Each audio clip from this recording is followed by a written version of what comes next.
Et oui, hier, tout simplement, voici, paf, le résultat. Le PSG finit la saison au Parc des Princes avec une belle victoire. Mais franchement, on s'en fout un peu. J'ai même pas envie de parler du match. Enfin, si, on a quand même pas mal de belles choses à retenir. Vous savez quoi? Quand on me dit que les planètes sont bien alignées, j'ai l'impression que oui. Qui c'est qui a marqué hier? Qui c'est qui a marqué de la tête hier? Qui c'est qui met un doublé?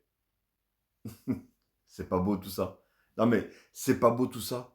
On a une finale de Ligue des Champions à jouer dans à peu près, je sais pas, 13, 14 jours. Et on a toutes les planètes qui sont alignées. Franchement, j'ai pas envie de porter l'œil à mon équipe. J'ai pas envie de dire de trop belles choses parce qu'il reste encore une finale de Coupe de France à jouer avant. Qu'est-ce que j'aurais préféré la jouer après? Oh là là, vous imaginez même pas. Moi, j'ai juste peur, tout simplement, des blessures. Mais après, durant cette soirée, bien sûr, il y avait énormément de belles choses. On a bien sûr un doublé de Gvara. Non, pas Kvaratskhelia. Non, non, non, non. Varadona. Varadona. Voilà, un beau doublé. Franchement, c'est son premier doublé depuis l'arrivée au PSG. On a eu aussi cette magnifique image de Achraf Hakimi qui pose avec le maillot marocain et qui Dembélé le tient aussi. Et en plus, il a appelé le coach Luis Enrique tout simplement, pour venir tenir le drapeau avec eux. Trois nationalités qui portent le même drapeau, ça c'est beau, c'est magnifique, c'est des belles images.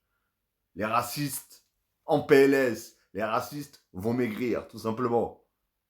On a bien sûr cette image, cette magnifique image, toute l'équipe en train de célébrer et soulever ce fameux trophée de la Ligue 1. Oui, c'est vrai que ça fait déjà depuis très longtemps que on les enchaîne, mais voilà, c'est toujours un de plus et surtout pour la confiance, il n'y a rien de mieux avant, bien sûr, d'affronter l'Inter Milan en finale de Champions League.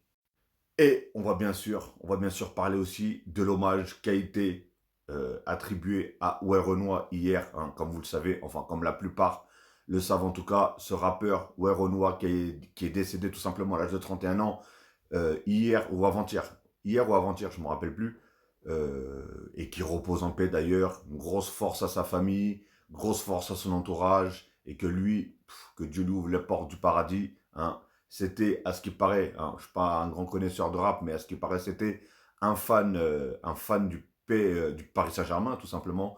Donc voilà, très bel hommage du Parc des Princes rendu au rappeur Ouais Renoir hier. Donc, magnifique geste. On termine sur ça. Repose en paix. Et comme on dit, que Dieu t'ouvre les portes du paradis.